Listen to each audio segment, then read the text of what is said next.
Welcome to Story Time with Chris James. I'll pick up right where I left off last time.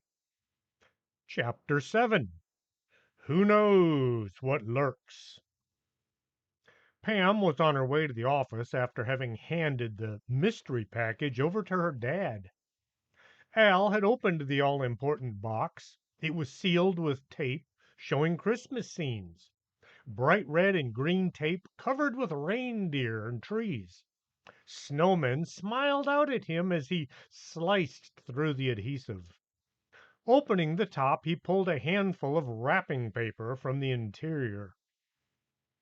It says this is a sample box of wrapping paper available from the North Pole Gift Center. He rummaged around some more. It all looks like it's left over from the 60s. He looked at Pam. Uh, sorry I made you drive all that way for this. He shoved the paper back into the box. That's okay. We had a fun time. Pam considered mentioning all the near fatalities driving, but then figured it was best to keep that to herself. Traffic was light. Most everybody was either heading to the mall or driving to the newer side of town to look for last minute Christmas shopping gifts. Pam made a note to leave the office early and look for something for her mom. As she pulled to a stop at a signal light, a small black thing flew past the hood of her pickup and smashed into the pavement. Green smoke billowed up over the grill. Pam looked at the green smoke and then up to the sky. What in the... A shadow swiftly sped past her vision. Pam heard a thump from the bed of her truck. Looking back, she saw more green smoke wafting up. Rolling down her window, Pam caught a pungent aroma. It made her sneeze, and then she felt dizzy. Without thinking, she shot through the intersection, the rush of air leaving the green cloud behind. As the smoke cleared, so did her head. Driving along the street, the smoke coming from the bed of her truck trailed behind. Now that's weird. She noticed the transmission was in third, yet had no memory of shifting. Must be becoming second nature. As she looked in her rearview mirror to assess the smoke coming up, a black shape appeared right behind her. Pam had to take a quick look over her shoulder. Sure enough, she was being chased by a witch. It didn't take Pam long to realize it was Belle Blizzard, sitting atop her broom. Pam could only assume it was hers. For all she knew, the broom could have been rented. Pam waved at her acquaintance. Belle was gaining. Pam could now see the expression on the witch's face. Uh-oh. Pam pushed down hard on the gas pedal. The sign on the side of the street said 35. Pam looked down at the speedometer. It said 60. The image in the rearview mirror was still closing on her. Pam pushed down on the gas.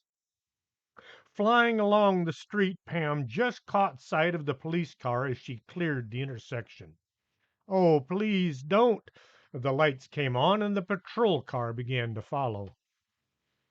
Pam had to bob her head around to catch sight of Belle. There she was, only a dozen feet behind Pam's truck. The police car was just behind Belle. The officer was talking on the mic and looking at the back bumper of Pam's pickup, so the witch was out of view. This isn't fair, Pam moaned as she hit her signal and turned into a parking lot. Pam slowed to a stop and tried to spot Belle. The witch had made a banking turn and zipped by. Officer Hildenpfeffer grabbed her ticket book and stepped out of her cruiser. She was uneasy as she approached the pickup, knowing full well who was driving. Why do I get stuck dealing with this spooky stuff? She looked at the green smoke coming from the bed. It was down to a trickle. Pam was sitting in the driver's seat looking up and around as the officer approached. She tried her best unarmed smile. So, what's the deal, Bogus? Chasing more ghosts? Something smashed on the ground next to the officer. What the? Officer Hildenpfeffer's eyes rolled up in her head, and she passed out. Belle swooped by and began to climb. An eerie cackle filled in behind her. The green smoke filled the air as Pam looked at the unconscious officer and then at the witch. She realized as she'd been holding her breath. Only once it became necessary to breathe once more. Pam looked at the officer. She looked around at another glass orb hit the ground, producing more green smoke. The pavement began to bubble. The engine in her truck revved up a few times as if trying to go on its own. Darn it! Pam yelled inside her head. She flung the door open and stepped out, accidentally stepping on the unconscious officer. Still holding her breath, Pam got her arms around the much taller and somewhat heavier woman. Do you have to carry so much gear? Pam yelled inside her head again. It was with great grunting and considerable pain that Pam got Hilden Pfeffer's body up and into the truck. Pam's head was swimming from the lack of air and just a bit of the poisonous gas. She shoved with all of her might and propelled the officer across the console and head first into the passenger side of the cab. Pam's vision was growing dim. Her heart was pounding in her ears. I'm going to die, and I've hardly lived, Pam shouted inside her mind. Dropping down behind the wheel, Pam got going, still looking around for her former employee. See page 60. With fresh air coming in through the window, Pam's head cleared. Officer Hildenpfeffer's feet were up on the dashboard, toes pointed down. Pam checked to see if the officer was breathing. Uh, are you still alive? I'm sorry about your position. Pam hoped this couldn't be construed as assault or something. Did I just kidnap a police officer? Pam drove as if her life depended on it. I hope I don't get stopped again. I have no idea how to explain this. She dodged another glass vial filled with green smoke. The street led out of town, and Pam got going as fast as the truck would. It soon became apparent that witches couldn't fly over 100 miles an hour. Pam lost her tormentor. Once there was no sign of witches or brooms or small jars filled with poisonous gas, Pam headed for the office, hoping to find help or at least a cup of coffee. Pam had brought the officer to the office, not knowing what else to do. It took Eddie and Grandy to help carry the unconscious officer into the mansion. Pam was alert enough to grab the police radio as well as the officer's cell phone and drop them off on the shelf by the door. They draped the unconscious form over Hildy's desk. People waiting for their next appointment all tried to ignore what was going on. When the officer didn't come around after a wait, somebody suggested trying Belle. Pam thought this was a bad idea. Well, Belle is the reason this officer is the way she is. Just then, Belle stuck her head up from the basement door. I did no such thing. I might be a witch, but I have rules about messing with the law, mostly because they always win. There was a dead dragonfly stuck to Belle's forehead. Well, then, can you help? Pam indicated the body on the desk. Hmm, let me see. Belle tried to walk like a witch, but she just didn't have the knack. Looks like a sleeping potion. Sleep of the Dead, it's called. Belle lifted one of Hildenpfeffer's eyelids and looked inside. We could bury her out back. She looked at the looks she was getting from everybody. I guess not. Bring her to my office, or my lair, and I'll see what I can do. Belle figured it was worth a try.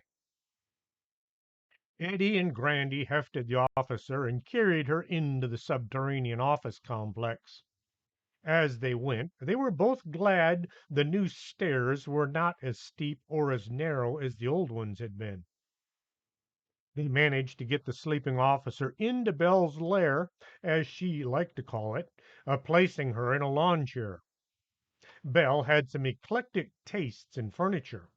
They were more than happy to get out of there, leaving Pam to oversee the undertakings. Had I cast this spell, which I didn't, I would have used Smoke of Slumber, which is a spell that causes the recipient to sleep for all of eternity. But I didn't do it.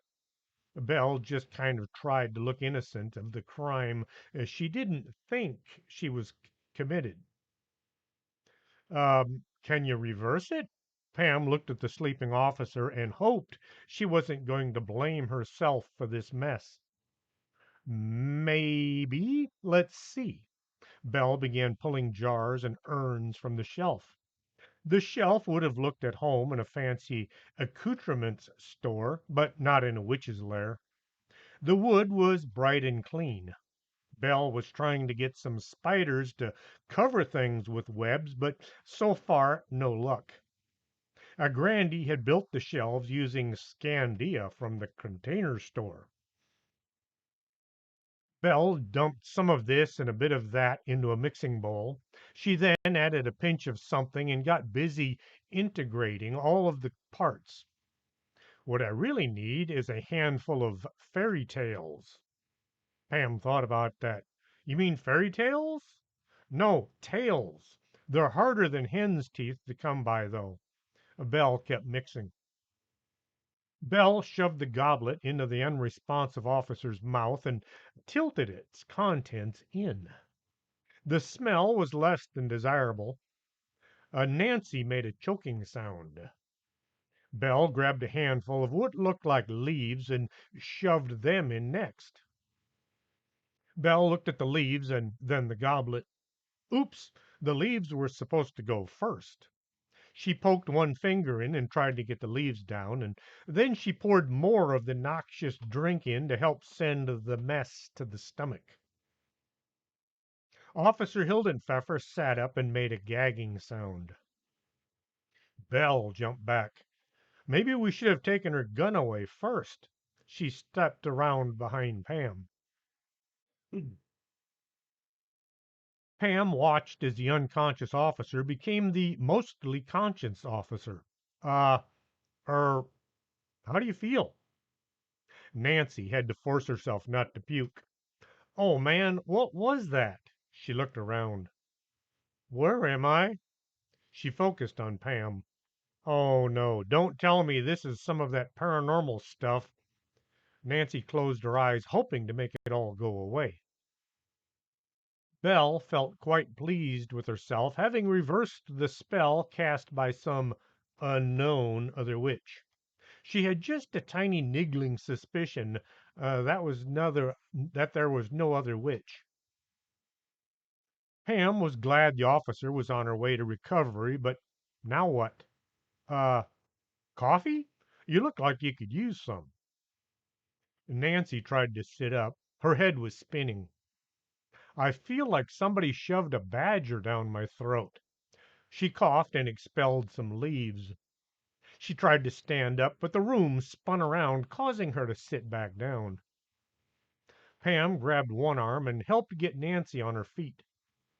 Belle wanted nothing to do with the law, just in case there were still some laws on the books dealing with witches and fires.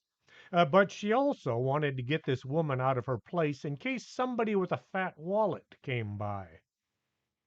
Nancy still felt sick. My mouth tastes like I ate a frog.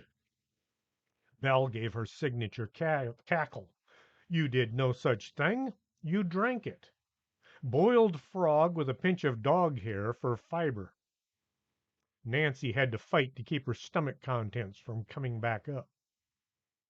Pam propped Nancy up on the coffee bar, and Eddie got busy filling cups. You look like black with one sugar. He slid a cup in front of the officer. Pam got all the ingredients into her coffee that disguised the actual coffee. As soon as word spread that there was somebody in the library not a member of the staff, everybody came wandering in to find out what was up. The overactive curiosity glands were acting up. Nancy looked at Wanda. Is she all right? She looked away. Never mind, I don't want to know. She tried to not look at the witch sitting next to her, drinking a cup of hot something or other. The prince took note of the mostly clean uniform and began rubbing up against the officer's legs, leaving behind only the hairs that would show up against the dark material. Soon the lower half was covered in cat hair. Long before Nancy felt human again, she asked to be taken back to her cruiser. She hoped it was still where she'd left it. Pam drove. I'm awful sorry about what happened, but see, I was trying to get away from, and then I saw you, but, well, I didn't want to. Nancy just wanted to get away from this bogus girl and get on with safer things like domestic disputes and bank robberies. The police car was still sitting in the parking lot. The lights were going, and there was a drunk sitting in the back seat. Things looked as if they were as they should be, except for the burned pavement just in front of her bumper. Pam wanted to say something, but what? Nancy beat her to it. Look, it's nothing against you guys. It's just that we don't handle paranormal stuff. It's what we call a career ending event. Nancy opened her door. You guys take care of the weird stuff, and we'll take care of the rest. She thought for a moment. Here's my card. Call if you need anything, as long as it's not weird. Nancy looked at the drunk. And what do you want? I thought you was stopping in me. He fell over onto the seat. Pam drove back to the office, but parked around back. She wanted to unload all those boxes, but not into the office, just in case there was some kind of electronics or something. Backing up to the garage doors, Pam went to find a crowbar or another box opening device. Now for the hard part. Pam pulled the first box to the edge of the tailgate and then looked at the lid. It was nailed down with the idea of keeping it closed. The crowbar was too wide to get between the lid and the wall of the box. She tried wiggling it, but only managed to scrape the waterproofing off of the wood. Pam tried the crowbar up with one hand and tried hitting it with the other. Ow! Now her hand hurt as she went looking for a hammer. The lid came off with a loud and creepy groan. Pam looked around as if a door had swung open to a crypt. Then she looked into the box. At first, she wasn't sure what she was looking at. There was some kind of a gray, shiny fabric. Pam poked it with a finger and found out it was metal. What kind of a thing is this? Lifting the metal fabric out, she was holding what looked like a shirt. Oh, chainmail. She was holding an old-fashioned set of armor. The helmet was all the way to the bottom. A long, thin box held a long, heavy sword. The next box held what looked like a wide-brimmed hat with a floor-length leather coat. Under it was a mask with a bird's beak. Pam stared at this weird mask, thinking she'd seen something like it before. As each box was opened to display its contents, Pam would set them aside. Soon there was only one box left in her pickup. This has got to be the important stuff. They did put it in the truck first. Pam hoped it held some helpful secret to recapturing the black cloud. There was a huge burn mark right in the middle of the lid. Compliments of Bell's dive bombing. Using the hammer to pound the crowbar into place, Pam hoped this would hold the book of magic spells or maybe a jar filled with powerful herbs, something, anything that would help capture or at least overpower the cloud. The lid came open with a groan and a thump. Peering inside, Pam saw bellows?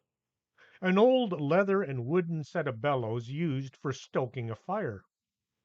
What? Why? How? Pam looked at the pile of open boxes and felt abandoned.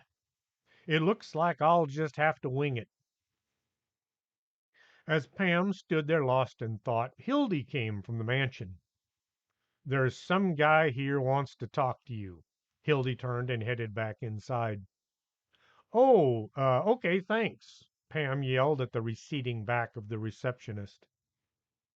Pam arrived at Hildy's desk and looked at the reception area. Hildy said from behind her magazine, "In the dining room." Oh, thanks some more. Pam turned back and went to see who wanted her attention. Lieutenant Mark Slot was pacing about the room as if looking for clues. He spun around and his right hand was halfway into his jacket when Pam came through the door. Your office gives me the creeps and your receptionist needs training. He relaxed enough to not pull his gun.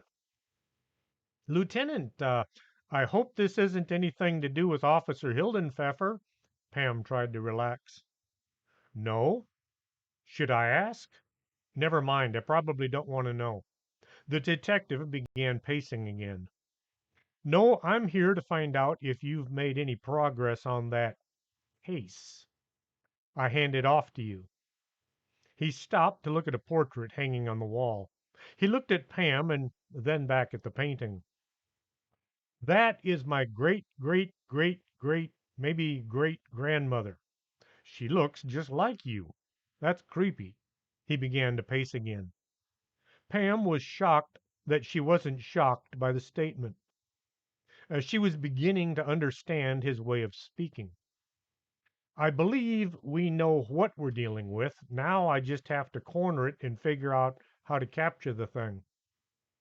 As Detective Slot rounded the dining room table, Pam had to turn in her seat to keep facing him. He continued around the room. The mayor is putting pressure on the chief, and the chief is putting pressure on down the line. I hate being the resting place of bad news, so I came by to check on your progress. You could have just called. No, I guess not. Pam had turned her phone off while working on the boxes in the storage building. It sat on the console of her pickup. This was a habit of everybody who had come to the office. Slot stopped and spun around. Do you think you'll close this case sooner than later? He checked over his shoulder. Like maybe before Christmas? I really don't want to work through the holidays again. Uh, yeah, of course. I think so. Maybe. The lieutenant began pacing in the opposite direction. We have 2 days until Christmas, and my wife said I have to be home this time. The kids aren't getting any younger. Mark Slot looked around the room one more time. I better get out of here before I catch something. He walked to the door. Tell Mr. Armstrong he's expected at our house Sunday. And with that, the detective was gone. Pam walked out to the receptionist's desk. Hildy, do you? Hildy lunged at Pam with a knife. A long, sharp, nasty, killing kind of knife. Pam jumped backwards and grabbed a book from the shelf by the wall. The knife impacted the cover and sunk in. Hildy tried to wrest the knife from the book. Pam let go of the book, and the added weight caused Hildy to let go of the knife. It, along with the book, fell to the floor. Pam stepped in close and shoved Hildy in the chest, driving her back into her chair. Hildy slammed into the chair, and it, along with her, skidded across the floor in the direction of the downstairs bathroom. Pam was so shocked by the sudden attack, she only realized it had happened as Hildy disappeared from view into the bathroom. The crowd of people waiting to see somebody in the paranormal field all politely applauded and then went back to reading their magazines. They all thought this was just some kind of a weird show. Pam looked at the bathroom door and prepared to make a run for the back door. Just as she was turning to make good her escape, a black cloud wafted out of the tiny room and vanished out the front door. Hildy stuck her head out the door and looked around. Uh, how did I? Why am I? What the heck is going on? She walked back to her desk, only to find that her chair was missing. Here, let me get that for you. Pam felt a bit bad about shoving the receptionist, who didn't actually work for her, so hard. Pam grabbed the chair from the bathroom and wheeled it back to the desk. Maybe you had an out of body experience. You mean that stuff my sister's always yapping about? Hildy sat down and massaged her right wrist. Yeah, exactly, sort of. Pam hurried out the front door, and then she had to walk back inside. Her pickup was parked out back. Pam wanted to go somewhere where she knew she wouldn't be attacked by anyone. What if Hortense were to be taken over next? Pam dreaded that. Or worse, Mr. Armstrong. She may as well just give up then. Who can I not worry about? Sharma and Dan were out of town visiting some dead relatives. She tried to not look suspicious as he walked along, but she kept looking over her shoulder to see if anybody was trying to sneak up on her. She came to the back fence and looked around the yard. Nobody was around, so she slipped through the back gate. A bunch of poultrygeist went running by chasing a bunch of ghost worms or something. One or two of them squawked at her in greeting. Pam made it around the corner and opened the door. The Civil War soldiers had fixed the place up. It was a combination modern antebellum. Too hard to describe, so just go with it. The lights were dim, either as a way of giving the place more ambiance or to hide some of the more disemboweled clients. It was still kind of early, but when you're a ghost, time becomes irrelevant. There were several ghosts lined up at the bar. Most simply ignored Pam, considering her an outsider, seeing as she still had a pulse. Lieutenant Brambleberry was sitting at the table to one side. When he spotted Pam, he stood and bowed. Ah, madam, you grace us with your presence. Lieutenant, you've really fixed the place up. Pam looked at the offered seat. What brings you to our humble place of congregation? The lieutenant took his seat. His hat and sword were hanging from the hat rack behind him. Pam didn't know where to begin.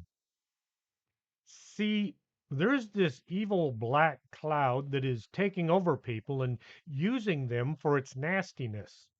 It can take over just about anyone, and there's no telling who it might get to next. The lieutenant had seen lots of weird things during his time in the army. I've seen some things like that of which you speak. He waved a waitress over. Something to quench your thirst, perhaps. No thanks. Pam didn't drink, but had worn enough booze over the last few months to know that it was unpleasant. A sarsaparilla, then, and I'll have my usual. He winked at the waitress. The waitress had a hole in the back of her head. Pam tried to not stare. That certain nastiness of which you speak has been seen lingering about as if waiting for some unknown object. The lieutenant had yet to lose his flowery speech. I recall seeing a man overcome by it just before a battle. It was as if he were possessed. The waitress returned with their orders, a large glass of brownish liquid surrounded with ice and something bubbly. Pam took a sniff of her glass. Smells like root beer. Just because we're running a bar, we don't all consume the devil's brew. The lieutenant took a sip of his iced tea. He continued, I haven't heard nor seen the evil cloud since I don't know, since almost forever. Pam sat there thinking something she was kind of new at. The guy, the soldier who was possessed, is he still around? Pam held her breath, waiting for the answer. Why, of course, that would be Private Higginbotham. That is him yonder. The lieutenant pointed to a tall, thin man dressed in what looked like everything but a uniform. He had on a wide brimmed hat with a bullet hole through the crown. His overalls only had one strap. He had a jacket with half the sleeve missing. His bare arm extended from it. The lieutenant waved him over. Yes, sah. The private kind of came to attention, clicking his heels together. Being as he was barefoot, the sound was more like a dull clap. Pamela here would like to converse with you on that certain nastiness during the Battle of Galveston. The second one, wherein we came out victorious. The lieutenant stood up. I shall leave y'all to converse whilst I mingle amongst our guests. He began to lift his sword from the rack, but then he decided he probably didn't need it. Private Higginbottom took off his hat. The top of his head was missing a big chunk that coincided with the hole in his hat. Ah, please have a seat. Pam didn't know where to begin. Looking at his head, she thought it might help to get to know more about him. Uh, did that happen at the Battle of Galveston? Private Higginbotham placed a hand on his head. Oh, no. This was later, the Battle of Palomito Ranch. I lost my arm, too. He held up one bare arm. Pam noticed the hole in his head had disappeared. Speaking with the dead about dying took some rumination, thought, something Pam was getting better at. Rumination. Mispronounced it twice. The lieutenant told me you were taken over by a black cloud while in Galveston. Oh, that. See, when it happened, I just kind of blacked out.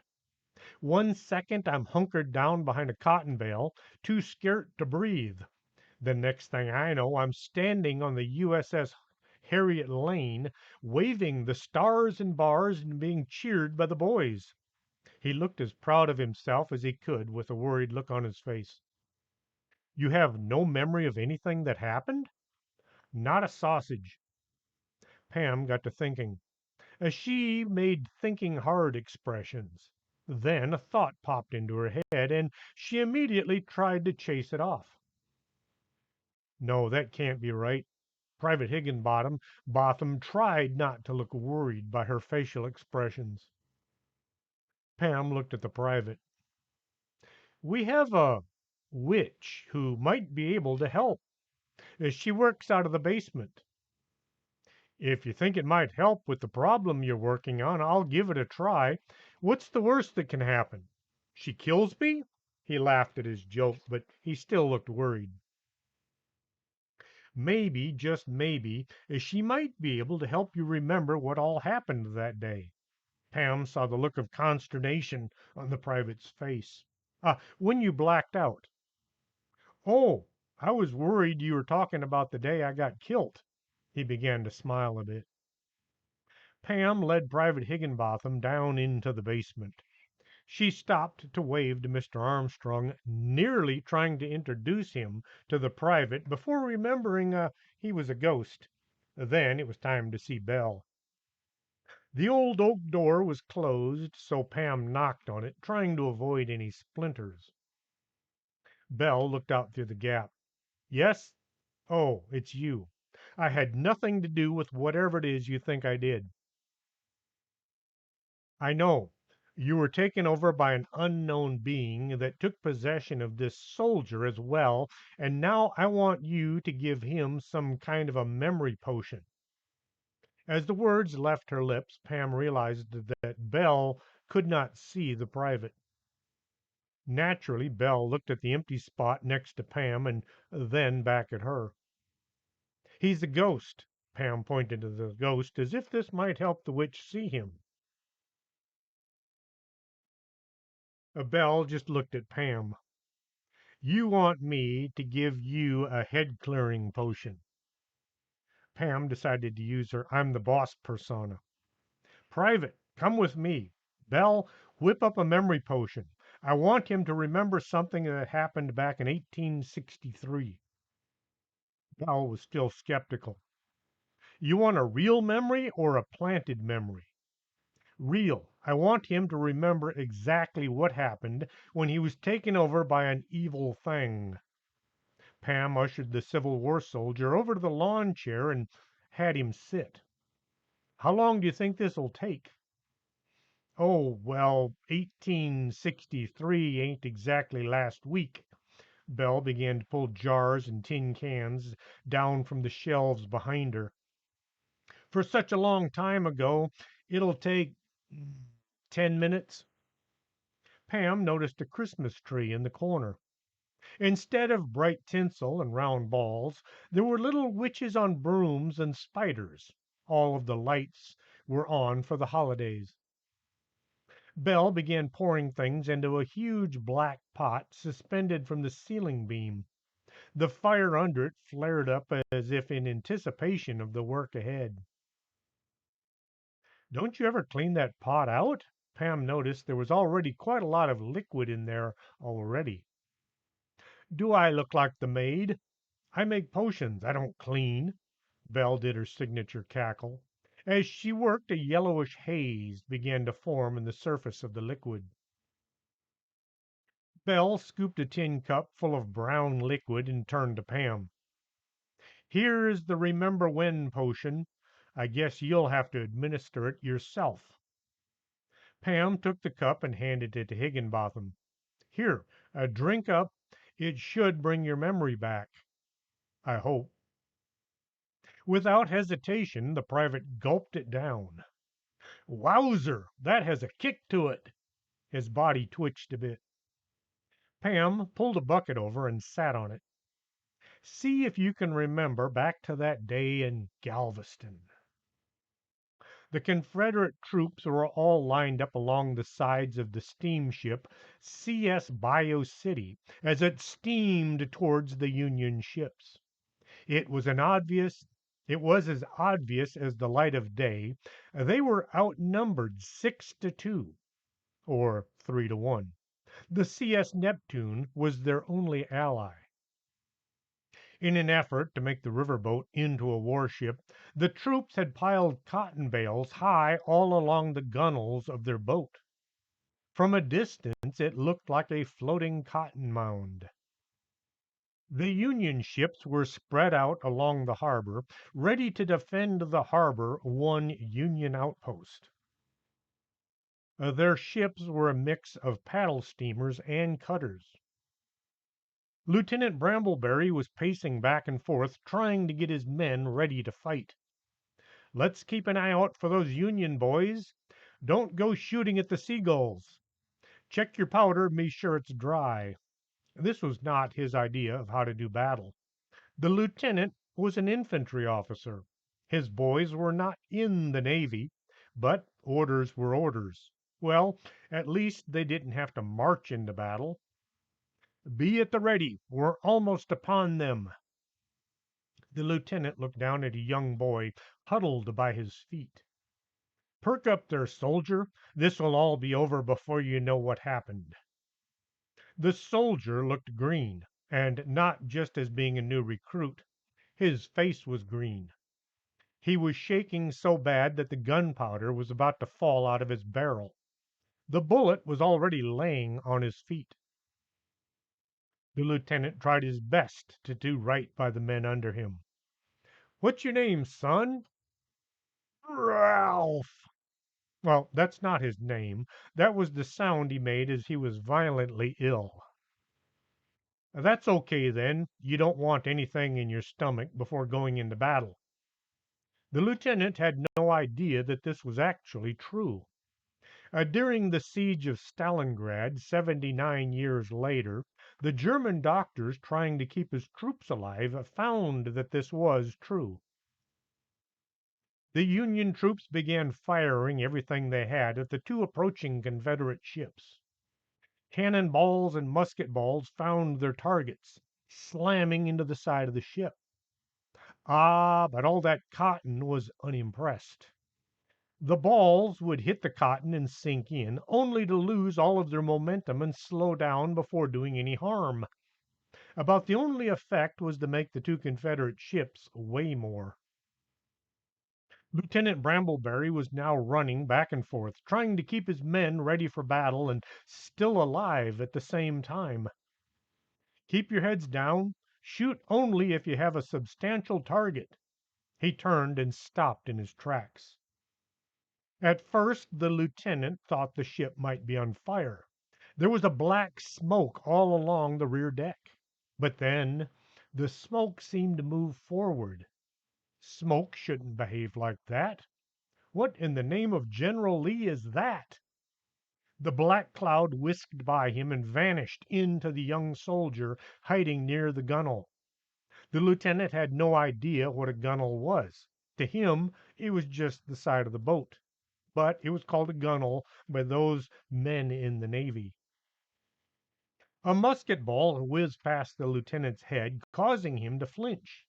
The ball was well past him before he could react, but try not to flinch after being shot at.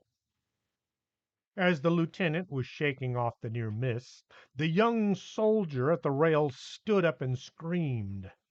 It was not the sound of pain or fear, it was the sound of courage in the face of death. Courage born not knowing how bad dying could be, a courage born from insanity. The young soldier leaped to the prow. That's the front of the boat. He seized the flag fluttering in the wind. "Oh!" he screamed as he jumped over the side. The CS Bio City was still 20 feet from the USS Harriet Lane. There was no way the young soldier could make it. Well, that's one way to get out of battle. Lieutenant Brambleberry was about to call his boys to the ready when, across the water, standing high above the smoke, was the Confederate flag now flying over the deck of a Union ship. The men all along the rail began to shout and wave their rifles in the air. As the lieutenant watched, the Union troops all began to flee for their lives as if pursued by the devil himself. Private Higginbotham had been in the grips of unearthly fear. His grip on his rifle had caused his fingers to ache. Then a weird sensation had come over him. It was as if he were watching everything through another's eyes. He watched helplessly as his body ran forward and his hand seized the stars and bars. In some dark corner of his mind, he just knew his rifle was useless because he had failed to shove the ball in on top of the powder charge. Grasping what looked like a good spear, he was about to turn and kill all those men before him when an explosion from the deck of the CS Neptune had hit him from behind, propelling him over to the ship that they had been in the process of attacking. Killing the soldiers in blue should be just as satisfying as killing those in gray. The private began to pursue the Union troops, who, not being the kind to win things like the Medal of Honor posthumously, they did the best thing for themselves. They ran. It took more time to read all of that than it did to happen. The black cloud was incensed. How was it going to enjoy itself if these blue-clad men wouldn't stand still long enough to be impaled? This is no way to do it. The cloud slipped out of its host and used the wind to sail away. And then I was just kind of coming to. I was hailed as some kind of a hero. Private Higginbotham was looking amazed by his own memories. You can't tell us anything about what the cloud was or where it might be found? Belle stood in one corner of her den, watching as the young girl talked to an empty lawn chair. She needs a dose of reality potion. Belle had a fleeting thought of slipping away, but she really liked her new digs. Sorry, ma'am, I only remember those things. It just told you. That's okay. It was a long shot anyway. Pam wished the bucket had a back so she could slouch back and try to think. She looked over at Belle, who was doing her best impersonation of someone who didn't think she, Pam, not Belle, was crazy. Wait a minute. Pam jumped to her feet. Belle! Belle tried to act as if she didn't know Pam. I don't know what you're talking about. Go away. Belle, you need to drink some of your memory potion. Are you nuts? I know what's in that stuff. I only hand it out. I don't use my own brew. You attacked me, but you don't remember because you were taken over by some cloud as Private Higginbotham. Drink some so we can find out this thing is before it takes control of someone else. Somebody with guns and knives. Pam sneaked a quick look out the door towards Mr. Armstrong's office. You keep saying I attacked you. I didn't, I think.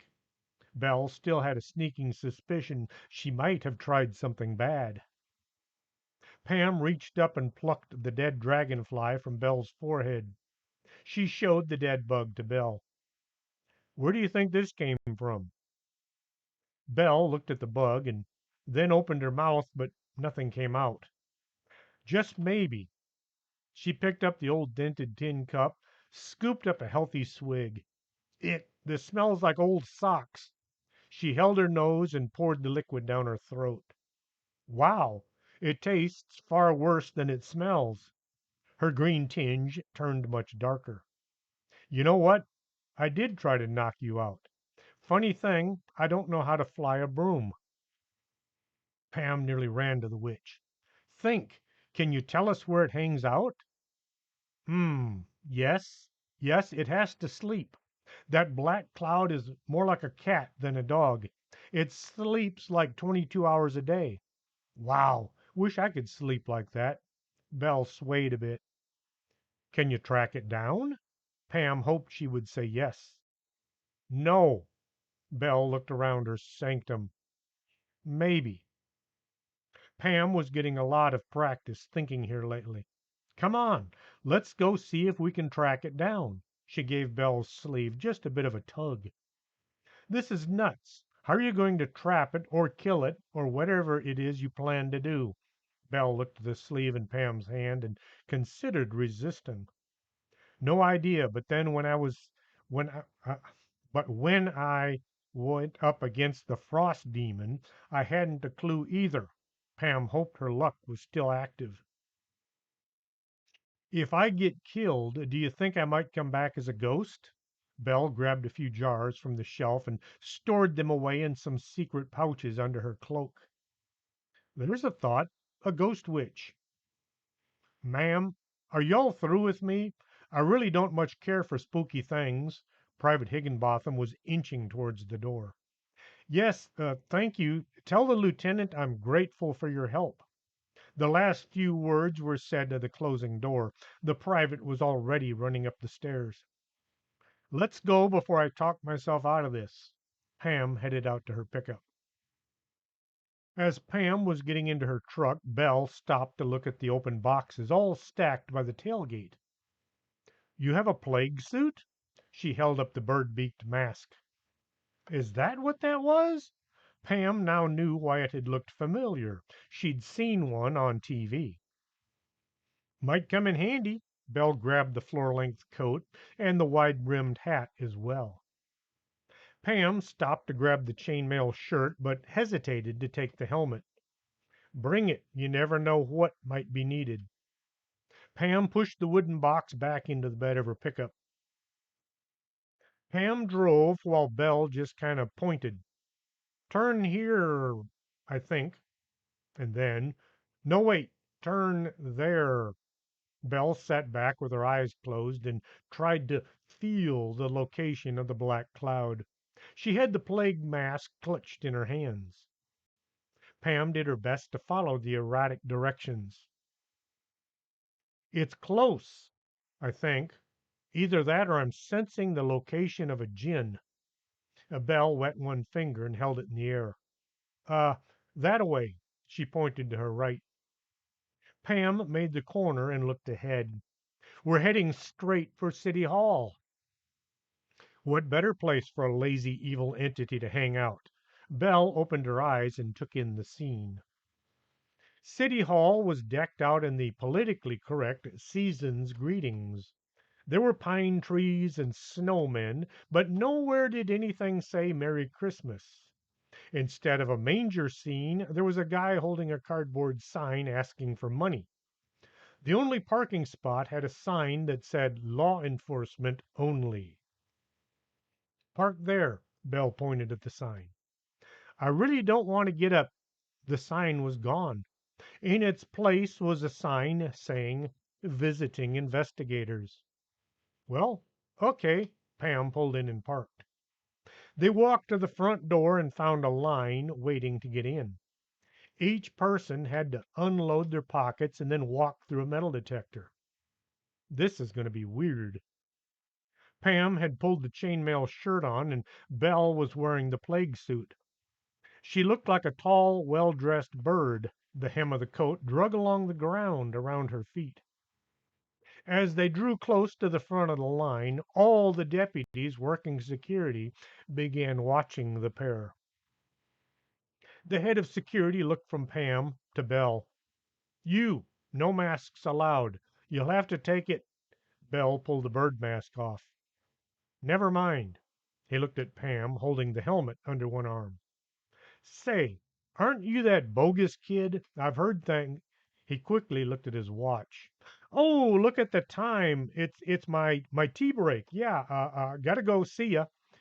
And he ran down the hall.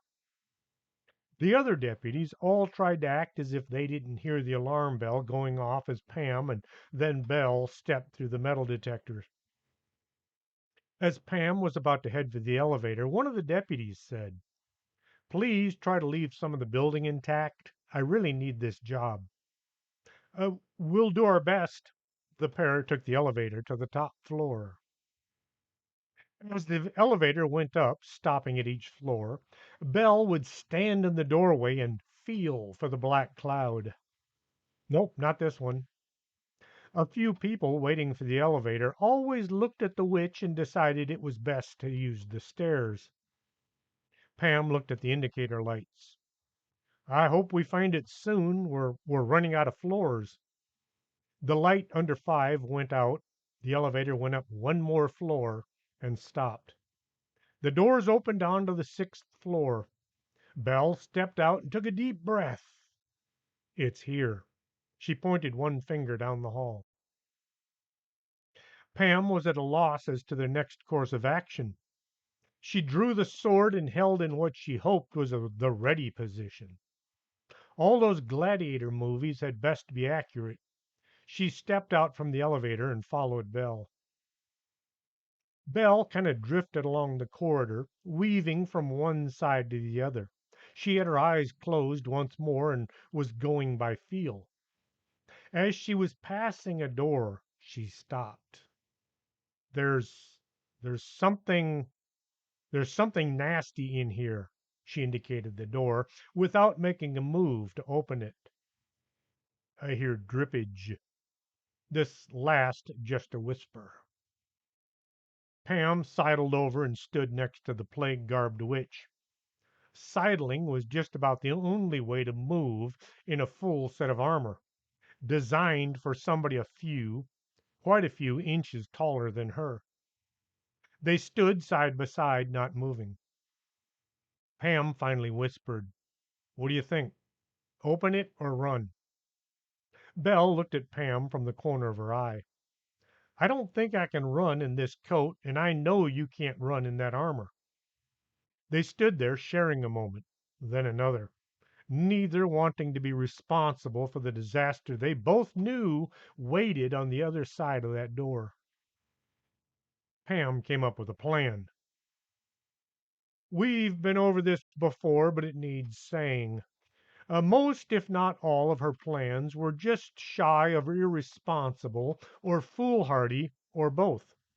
But they were her plans, and she was trying. You open the door. Wait, not yet. I'll draw my sword, and then you open the door. Pam pulled the huge metal blade from its scabbard. She brought it up near her shoulder, then thought. In that movie, the one where that guy was trying to teach that other guy how to use a sword, what did he say? Pam tried to remember. Oh, yes. She hefted the blade up over her head, off to one side a bit. Okay, now. No, wait. Pam lowered the sword to the floor. This thing is heavy. She flexed her fingers a bit. Belle used the break in the action to get her mask on. She checked to be sure the coat was buttoned all the way up. Okay? Her voice was muffled. Pam lifted the sword up to what she hoped was the proper position. She could almost taste the energy coming from the other side of the door. Belle stepped back. Not yet. I forgot something. She pulled a sock from one of the many hiding pouches in her gown. Pulling off the bird mask, she stuffed the sock into the area that looked like a beak. There. Now I'm ready. Ugh, I hope that's not a dirty sock. Pam tried not to breathe too deep in case it was. It's clean, mostly. I stuffed it full of herbs and spices to protect me from the black cloud. Mostly sage, since it's the only herb I have tons of. What kind of spices? All of them. I didn't know which one would work best, so I just used everything. Belle saw the look on Pam's face. You should see what the soldiers used in the first few times during World War I to prevent gas attacks. She got a devious look on her green face. They would take a piece of gauze and stop. I don't want to know. Pam just knew this was going to be something sick. Pam got the long steel sword up into the ready position once more. Open the. Wait, I can hear something. Pam tried to listen. She had to ignore the sound of her own heart pounding in her ears. She also had to tune out the sound of Belle's raspy breathing as she drew air in through the mask. Belle reached for the doorknob. No, wait, too late. The door swung open as the weight of the sword brought it crashing to the floor. The sword, not the door. Pam had to pry her eyes open. There in front of her was a sink. Pam looked at what must have been the janitor's closet, complete with a stinky mop, a backpack vacuum cleaner, and a pile of old nasty rags. Belle looked in the closet from over Pam's shoulder. Oh, sorry, I thought I heard something slithering in there. Belle tried to look contrite, but the facial expressions were all lost inside her mask. Let's see if we can find this thing before we're both ready for retirement. Pam pushed the door shut. They moved to the next door. It looked more officey, if a door can look that way. Pam got the sword up into the air just long enough to look ready before setting it back down. You know what? If this thing is just a black cloud, I don't think a sword will do much damage to it. She shoved the blade back into its scabbard. Belle was about to say how she might just have the right potion back in her lair, and if Pam would hand her the keys, she would run and get it. A promise to come right back, but she was interrupted by the door at the end of the hall slamming open.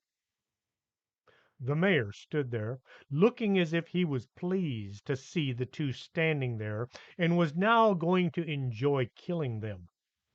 He had a chainsaw for some undisclosed reason, not the kind of thing you usually found in administrative buildings. There was some kind of a mask on top of his head. Pam knew it was the mayor from her civics class. They had gone on a field trip to City Hall, and the mayor had walked around shaking hands and handing out business cards to all of the students until he realized they were all still too young to vote. Mr. Mayor, Your Honor, sir, we're just. Belle thumped on the side of her helmet. The mayor is possessed by that cloud. Belle started backing away. Pam considered trying the sword once more, just in case it might work. The vision of a headless mayor popped in uninvited into her head. She opted to follow Belle. The mayor lowered his mask.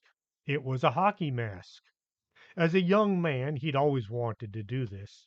He screamed and ran at the two girls. Well, one girl and one woman. One witch woman and a teen knight. Pam and Belle. The mayor screamed and ran at Pam and Belle, and he waved the chainsaw at them as he came. Pam started running as fast as the suit of armor would let her go, which wasn't all that fast. It was just her good fortune that the mayor had spent more time sitting at the bar down the block than running or working on his cardio. He took several running steps, followed by a few walking steps, which turned into a shuffle. Pam dropped the sword. Next, she pulled the helmet off and threw it at the pursuing city official. The gauntlets came off more on their own accord. As her arms moved back and forth, the metal gloves just kind of fell to the floor. Pam felt as if she were falling apart. As her load was lightened, her pace increased. Pam caught up with Belle by the elevators. Belle stopped and pushed the button to go down. As Pam passed her, she grabbed Belle's arm and pulled. No time, let's go. Pam all but drugged the witch along the hallway. They were running out of hall as fast as the mayor was stumbling behind them. The sound of the mayor trying to pull start the chainsaw came to them from behind. Pam opened the door at the far end of the hall, only to find a room with a huge oak desk and lots of cushiony chairs. She drugged Belle into the room and slammed the door. There's no lock. She shoved one of the chairs in front of the door. As the mayor got the chainsaw going, he simply cut the door right down the middle. Then, just for good measures, he cut it crossways as well. The chair just went rolling away on its casters. Pam and Belle ran for the far end of the table. Now, isn't this just a horrible place to stop?